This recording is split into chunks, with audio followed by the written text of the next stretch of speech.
E na sessão plenária do Supremo Tribunal Federal desta manhã, os ministros retomaram o julgamento de um habeas corpus proposto pelo ex-senador Ney Suassuna, acusado de tráfico de influência. O HC é contra o Ministério Público, que pediu a reabertura das investigações contra o ex-parlamentar. O ministro Dias Toffoli, que havia pedido vista ao processo, entendeu que a ação penal contra o ex-senador Ney Suassuna deve ser arquivada. Para ele, as investigações feitas pelo Ministério Público Federal foram ilegais. Elas apontavam para um possível envolvimento do ex-parlamentar em contrato fraudulento entre a Companhia Estadual de Águas e Esgotos do Rio de Janeiro e uma empresa de assessoria e consultoria em 2000. O que eu destaco desse trecho do relatório? O que dizem os procuradores que não têm competência funcional para investigar um senador da República? O seu processo baixou porque o PGR entendeu que não havia elementos contra o senador, mas poderia ter em relação aos outros. Em relação aos outros já tinha ação penal proposta, eles reinquiriram essa testemunha de nome Norma Bofado Santos. Eles reinquiriram essa testemunha, sem competência para tanto, e só perguntaram sobre o senador. O caso começou a ser investigado pelo Ministério Público em Santos e foi remetido para o Distrito Federal depois que novas provas teriam sido colhidas por procuradores da República. Documentos fiscais e escutas telefônicas comprovariam o envolvimento do ex-senador. Uma testemunha também teria dado um depoimento comprometedor.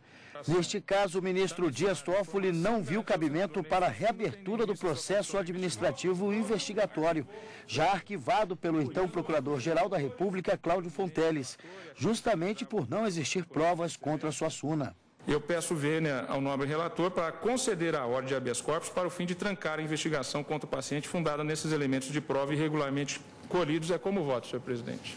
Depois do voto do ministro, a Corte, por maioria, decidiu pelo trancamento da ação penal e que o crime estaria prescrito de qualquer forma por causa do tempo das investigações. Antes disso, a Corte vai verificar se a Justiça de primeiro grau aceitou a denúncia do Ministério Público. O julgamento foi suspenso até que essas informações cheguem à Corte.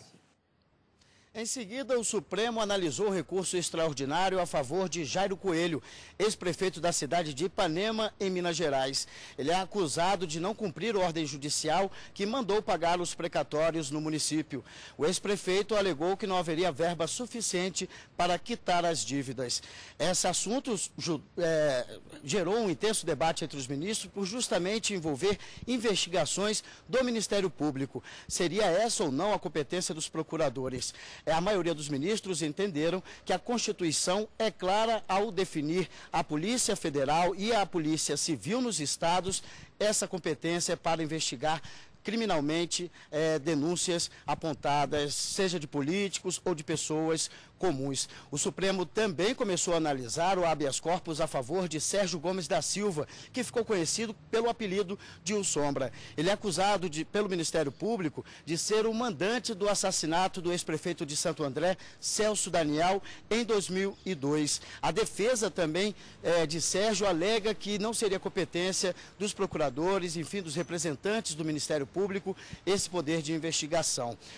Esse assunto foi suspenso justamente porque o ministro Luiz Fux pediu vista do processo para analisar com mais calma o caso. O Supremo, antes de suspender a sessão para voltar daqui a pouco às 14h, já começou a analisar justamente o tempo de propaganda eleitoral entre os partidos que não têm representação na Câmara dos Deputados. Esse assunto não ficou definido e volta então daqui a pouco à tarde na sessão plenária. Paulo. Tá certo, muito obrigado aí, Fábio Salema, por suas informações. E agora vamos entender melhor o conteúdo das atividades dos ministros nesta quarta-feira. A nossa consultora jurídica, Gisele Dantas, já está a postos para esclarecer as dúvidas. Boa tarde, Gisele. Explica pra gente, inquéritos arquivados podem servir de base para o início de uma ação penal? Boa tarde, Paulo. Boa tarde a todos. O nosso Código de Processo Penal, ele traz um artigo que prevê que a autoridade policial não pode arquivar inquéritos policiais, ou seja, uma vez iniciado essa atividade investigativa, o arquivamento só pode ser dado por uma decisão judicial. Existe uma súmula do Supremo Tribunal Federal que acaba impedindo a possibilidade de que uma ação penal seja instaurada com base em um procedimento arquivado. Então, essa súmula, ela traz exatamente a ideia de que somente novas provas é que podem fundamentar a abertura de uma ação penal em relação a um inquérito policial já arquivado. Então, o que se tem a partir daí? Que inquérito policial arquivado, ele pode ser reaberto, desde que haja novas provas. Para que seja possível iniciar uma ação penal, é imprescindível que existam novas provas que justifiquem essa ação penal.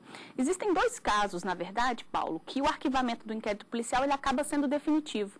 Quais são eles? E um deles é quando se demonstrou ali nas investigações que, na verdade, não houve crime.